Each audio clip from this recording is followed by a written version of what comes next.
তো মক্কায় সবচেয়ে বড় কুস্তিগিরের নাম ছিল রুকানা। কি নাম? সাহাবারা বিশ্বনবীকে কখনো রুকানার কাছে যেতে দিত না।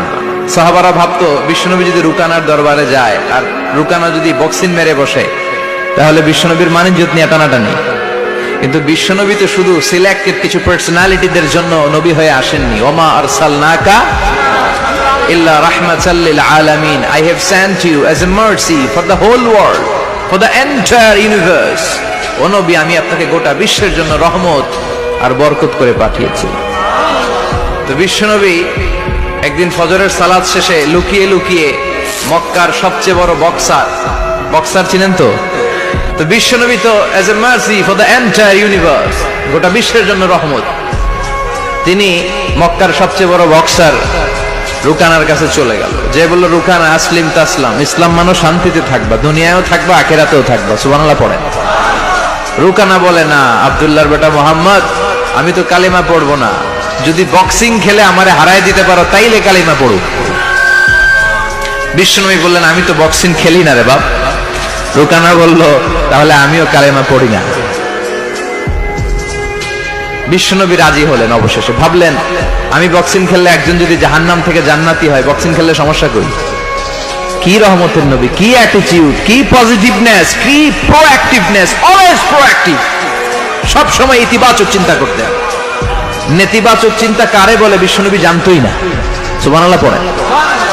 বিশ্বনবী রাজি হলেন। এবার বক্সিং খেলার পালা।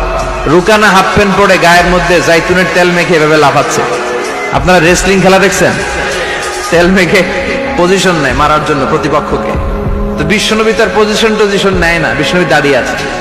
রুকানা বলল, মোহাম্মদ, আমি লাফাচ্ছি, তুমি লাফাও না কেন? তুমিও লাফাও। বিশ্বনবী বললেন, না আমি লাফাই না, কারণ আমি সেলাইবিহীন লুঙ্গি পরি। সেলাই ছাড়া লুঙ্গি পরে যদি কেউ লাফায়, বাতাসে সতর খুলে যাওয়ার সম্ভাবনা আছে না নাই?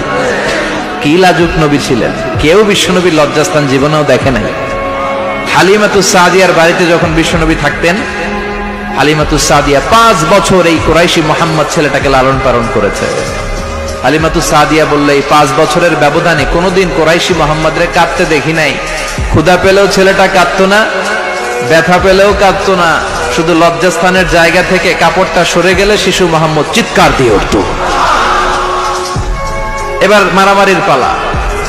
রুকানা বলে, মুহাম্মদ তুমি মারো। বিশ্বনবী বললেন, তুই মার, কারণ আমি মারলে ওই মায়ের হজম করার ক্ষমতা তোর নাই। বিশ্বনবীর এক হাতে জান্নাতে 40 জনের শক্তি ঢুকায় দিছে কে? তো বিশ্বনবী মাইট দিলে এটাও হজম করতে পারবে? কথা কর, পারবে না। এখন রুকানাও মারে না, বিশ্বনবীও মারে না, খেলাও শুরু হয় না।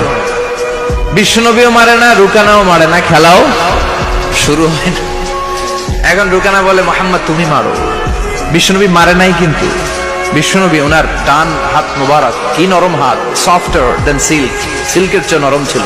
ওয়া কানা কাফুহু আবিয়াদু মিনাদ দিবাজ, সফটার দেন সিল্ক, রেশমের কাপড়ের চেয়েও বিশ্বনবীর হাতের তালু সফট ছিল। এই হাতটা দিয়ে বিশ্বনবী রুকানার ডান কাঁধে এভাবে টাচ করলেন। মারে নাই, খালি বলছে, রুকানা এত লাফাস কেন? টাচ করার সাথে সাথে রুকানা বেহুশ হয়ে জমিনে পড়ে যায়। সবাই তো অবাক, ঘটনা কি, ঘটনা কি, কি মিরাকেল, কি অলৌকিকত্ব। পানি ঢেলে রুকানারে হুশ ফিরানো হয়েছে। সবাই বলে, রুকানা তুই তো অনেক বড় পালোয়ান, আব্দুল্লাহর বেটা মোহাম্মদ ঘুষিও দিল না, লাথিও মারলো না, বেহুশ হইলি কেন? রুকানা বলে, আরে তোরা তো দেখোস নাই, তোরা দেখেছিস মোহাম্মদ হাত দিয়ে ধরেছে, আমার মনে হয়েছে বিশাল পাহাড় এসে কাঁধে চেপেছে।